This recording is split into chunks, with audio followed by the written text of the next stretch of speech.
Gus Nuril akan melaksanakan syukuran karena terpilihnya Prabowo. Karena anggota Gus Nuril itu, ya saya kan sudah ke Surabaya, ke Bali, apa segala macam itu, kurang lebih ada kemarin itu yang menyatakan mendukung Prabowo itu 300.000. Ya 300.000 itu udah mendukung mengarah ke Prabowo. Jadi memang NU itu tidak semuanya satu aliran dengan si Imin, ya dengan Gus Imin enggak. Besok malam acara syukuran di tempat Pak Gus Nuril. Saya juga datang ke sana nanti. Ya, karena kita membicarakan konsep pemimpin masa depan, konsep pemimpin Indonesia masa depan. Ya. Ya itulah. Jadi memang aneh pemilu 2024 ini, unik ya kan? Kalau saya pelajari ada yang di dalam perkiraan kita itu tidak mustahil tapi mustahil gitu loh.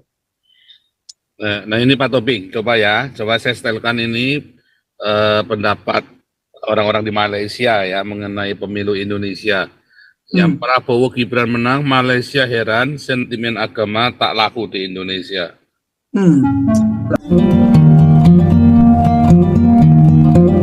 Lu kasih lewat Tasya, silakan Tasya. Oh, namanya seperti anak saya. Ya Tasya. Iya. Iya Pak Tobing, kalau menurut saya sih yang saya lihat di kawal pemilu.org itu yang 01 itu dia cuman menang di 4 daerah provinsi. Menang telaknya itu cuman di Aceh sama Sumbar. Kalau menang tipis itu Jakarta sama di Riau kalau nggak salah. Jadi 4. Sedangkan 03 kalah semua, Pak. Iya. Di 38 daerah tuh mereka kalah semua, bahkan di kandang mereka sendiri Jawa Tengah mereka kalah sama Jawa Timur kan. Terus kalau Jawa Timur itu karena Bu Kofifa sama Emil Dardak tuh. Dia kan mereka berdua kan pro Prabowo kalau nggak salah. Ya kan Golkar. PKB Pak. Bu Kofifa tuh PKB. Dia pro 02, ya. PKB Bu Kofifa tuh Pak, gubernurnya Jawa Timur sekarang, tapi Emil Dardaknya iya Golkar. Itu. Loh, kalau gitu dia menentang ketua partainya dong. Iya, makanya kan kemarin saya ada cerita ke Pak Paulzang, kan itu pecah suara tuh. Yang satunya tuh kubunya si Gus Dur, satunya kubunya si Muhaimin Iskandar. Itu kemarin sama Pak Paulzang itu kayaknya bakal ke kayaknya ada bakal pergi ke 02 itu gabung. Jadi PKB itu ada 2 macam. Iya, jadi ada yang pro Gus ada Dur partai tapi ada Gus Durian. Iya betul Pak. Saya pernah ketemu dengan kelompok Gus Durian di Malang. Beda apanya, kiblatnya gitu loh. Makanya NU itu ada bermacam-macam. Contohnya ya, dia ada partai namanya PKB. Kemudian ada NU Gus Durian. Dia tidak partai, kan? Tetapi dia kelompok Gus Durian. Kemudian ada lagi Banser. Kemudian ada lagi GP Ansor. Kemudian ada lagi PGN. PGN itu Patriot Garuda Nusantara yang dipimpin oleh Gus Nuril. Besok Gus Nuril akan melaksanakan syukuran karena terpilihnya Prabowo. Karena anggota Gus Nuril itu, ya saya kan sudah ke Surabaya, ke Bali, apa segala macam itu, kurang lebih ada kemarin itu yang menyatakan mendukung Prabowo itu 300.000. Ya 300.000 itu udah mendukung mengarah ke Prabowo. Jadi memang NU itu tidak semuanya satu aliran dengan si Imin. Ya, dengan Gus Imin enggak.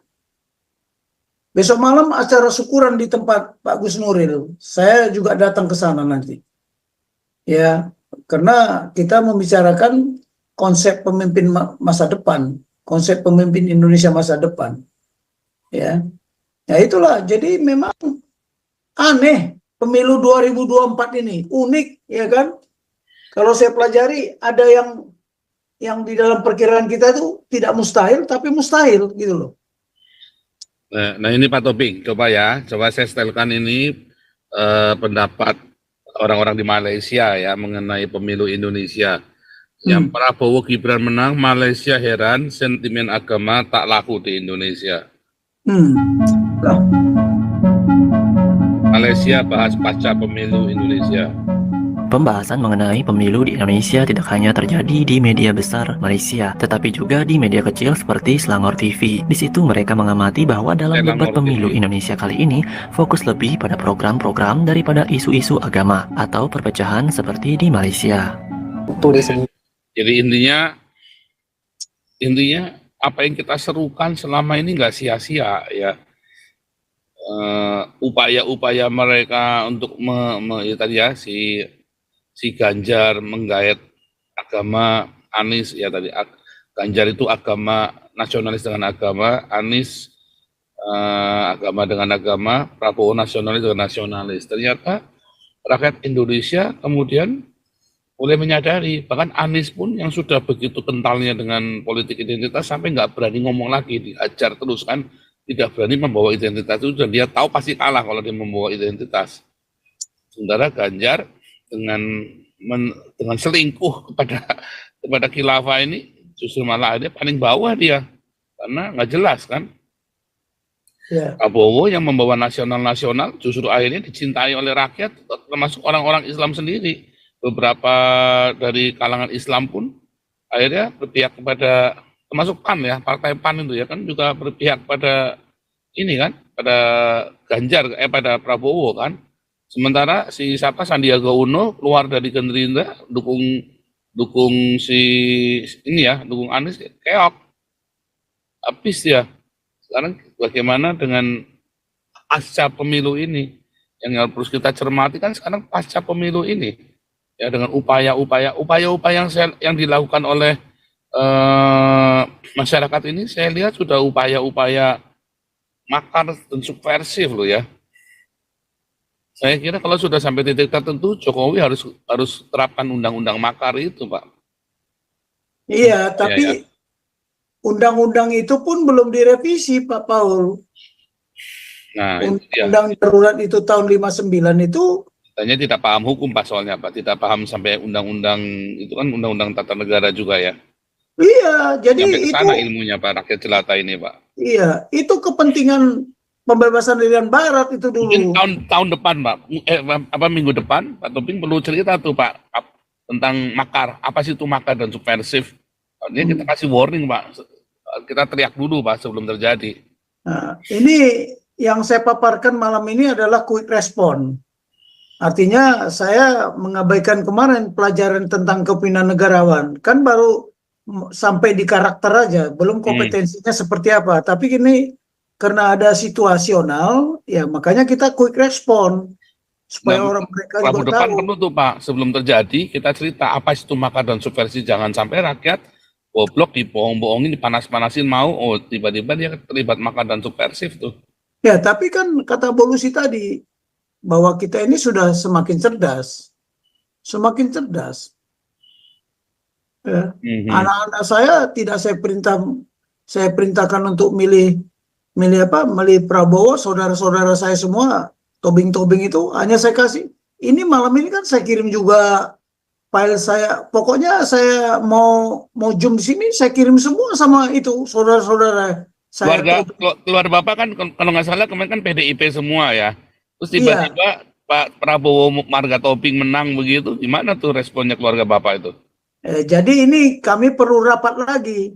Biasanya kalau satu keluarga itu ada yang berhasil, ya itu diulosi, dikasih ulos pokoknya ulos yang paling tinggi lah. Itu harus di dalam pesta diulosi. Cuman kan begini, kami tobing ini ada 9 kakeknya.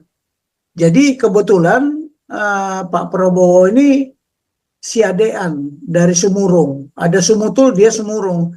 Jadi ketua tobing Sumurung lah. Tapi karena dia diangkat di Medan, ya kan, waktu dikukuhkan di Medan, ya mesti koordinasi dengan tobing-tobing yang ada di Medan lah. Itu aturan main, itu adat, nggak bisa dilanggar. Tapi intinya tobing itu ikut berbahagia atau jengkel nih, karena PDIP-nya kan kalah nih praktis kan? Ya, ada yang berbahagia, ada yang tidak, karena cara pemilu yang sekarang ini kan membuat satu keluarga aja bisa berantem kok, abang ade. Ya, kita sama pendeta saya dimaki-maki pendeta kok Pak. Oh iyalah, kenapa? Itulah perubahan paradigma itu membuat kita benturan, konflik. Nah, yang paling parah udah konflik paradigma, das-kudasmu itu. Kan itu yang terjadi sekarang. Yang terjadi sekarang begitu. Saya sama kakak ipar saya aja nggak sama. Oh dia pilih Anies katanya. Oke, silakan aja. 1 menit untuk memulai hanya dengan $10. Install Binomo. Tidak bisa kita paksa dia milih Prabowo. Ya. Ya tapi Saya sekarang sama Teddy musuhan Pak Tobing. Apa? Sama si Teddy musuhan sekarang. Iyalah, kan Teddy kan bilang, dia bilang saya memilih PDIP karena ideologinya Pancasila. Benar, ini Pak Putih nggak nongol ya Pak Putih ya hari ini ya. Tumben nih Pak Putih. Gerindra apa tidak Pancasilais? Aduh. Nah, inilah buktinya ya, Gerakan Indonesia Raya, itulah Gerindra. Nah, kesalahan PDIP karena dia merasa di puncak terus, dia lupa bahwa ada gravitasi. Gravitasi itu indikasi dari mana? Karena sudah banyak komplain. Ya. Nah, jadi komplain itu harusnya dijadikan butiran emas. Saya juga dulu ya, jadi komandan. Saya minta anak buah saya, ya, kamu komplainnya apa terhadap kepemimpinan saya? Kamu jangan takut, nggak ngomong. Kamu tidak saya apa-apakan. Tapi kalau kau nggak ngomong, saya tempeleng, saya bilang. Ya keluar semua. Itu nggak apa-apa, perbaikan kok. Oh, kamu nggak suka ya? Yang ini ya? Oke, saya akan perbaiki. Kan begitu. Itu namanya musyawarah. Tapi kan sekarang ini gimana? Orang semuanya menggunakan power. Kalau tidak begini, saya copot. Wah, gawat. Itu yang kurang baik. Jadi empower. Nah sekarang kita lihat ya, saya kan menganalisa apa yang dikerjakan PDIP selama 10 tahun ini, bahkan sebelumnya juga, ya kan, sebagai partai pemenang. Nggak ada apa adanya, nggak juga. Tapi terkait dengan undang-undang dasar ya, terkait dengan apa, dengan amanat pembukaan itu, coba nggak ada. Saya yang tidak di partai, yang saya tidak di apa-apa, buktinya apa? Boleh taruhan saya. Siapa yang menginisiatif membutuhkan peacekeeping center yang ada di Sentul sana? Besok mau saya tunjukkan ini. Tapi saya bukan pengambilan keputusan, saya sodorkan. Berapa puluh tahun kita nggak punya peacekeeping center. Kenapa? Saya mengalami, saya yang menguji orang-orang yang mau berangkat pasukan perdamaian, baik dari polisi segala macam, itu di kantor saya dengan orang dari anggota PBB. Bayangin, kalau di negara tertentu kan dia harus supir sebelah kiri. Itu kita tes semua itu. Nah, setelah saya berpikir ini apa ya, Indonesia ini kok nggak punya peacekeeping center, padahal itu amanat undang-undang loh. Nah, ikut serta terus kita menertibkan dan wujudkan perdamaian dunia. Perdamaian abadi loh. Ya, perdamaian abadi. Perdamaian abadi. Dunia dan perdamaian abadi. Iya, makanya coba cek pidatonya si Prabowo di depan apa, kanselor Jerman itu, di parlemen Jerman. Ada kok, bukalah. Nah, si Ganjar bisa apa tentang itu? Jadi ya, peacekeeping center itu yang di Sentul itu adalah inisiatif saya sama ada adik saya. Letting 8 berapa dia? 82, si Uco Orahap. Ya, kita buat konsep, kita sodorkan ke Panglima. Akhirnya Panglima terima, disajukan pada SBY. Nah, itulah saya ngomong ke AE, karena AE waktu itu berangkat sama saya ke apa, saya pilih dia untuk ikut latihan peacekeeping center di Thailand. Nah, itulah jadilah diresmikan oleh Ban Ki-moon. Saya tidak diundang, saya tidak ikut karena saya sekolah. Itu persoalannya. Jadi apa inisiatifnya PDIP itu? Mana? Nggak ada. Seperti teroris. Nanti kapan kita paparan di sinilah? Apa yang saya paparkan beberapa tahun yang lalu. Ketika Boleh saya itu Pak Ji. Boleh itu, Iya. bagus tuh. Iya, ketika Bagus pulang itu. saya Menarik dari itu Inggris, Pak Tobing. saya paparan. Seru itu Saya Pak. pap- Jadi Iya. kita buka kan semua kan. Ini Buka. Aka lanjut Aka nih. Aka nih udah Ya. lama nggak Yuk. ikut ngomong nih Aka nih.